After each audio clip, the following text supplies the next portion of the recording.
আগেই সন্দেহ তৈরি হয়েছিল জনমনে, তারপরেও তেমন করে পুরোপুরি বিশ্বাস করতে চায়নি কেউই।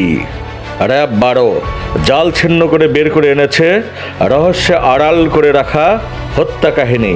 তাই বলে ছেলের হাতে মাখন?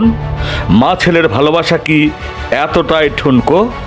মায়ের প্রতি আপন ছেলের কিসের এত রাগ যে শেষ পর্যন্ত মাকে হত্যা করতেই হলো?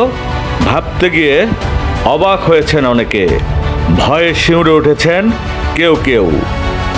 বগুড়া জেলার দুপচাঁচিয়া উপজেলা শহরের জয়পুরপাড়া মহল্লায় 10 নভেম্বর রোববার দুপুরে সংঘটিত হত্যাকাণ্ডের মাত্র একদিন পর 12 নভেম্বর মঙ্গলবার প্রেস ব্রিফিংয়ে ওই হত্যাকাণ্ডের রহস্য উন্মোচন করে র্যাব 12। র্যাব বলছে, হাত খরচের টাকা চাওয়া নিয়ে মা উম্মে সালমা ও ছেলে সাদের বিরোধ দীর্ঘদিনের। প্রেমের সম্পর্ক এবং অনলাইনে জুয়া খেলার বিষয়টিও যুক্ত হয়েছে সেই বিরোধে।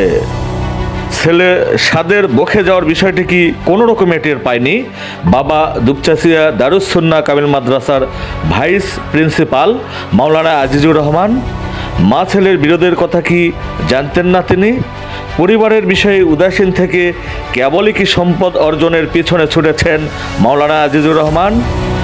আর সেজন্যে বুঝি ঘটনাটিকে নিছক ডাকাতি বলে তিনিও মনে করেছিলেন।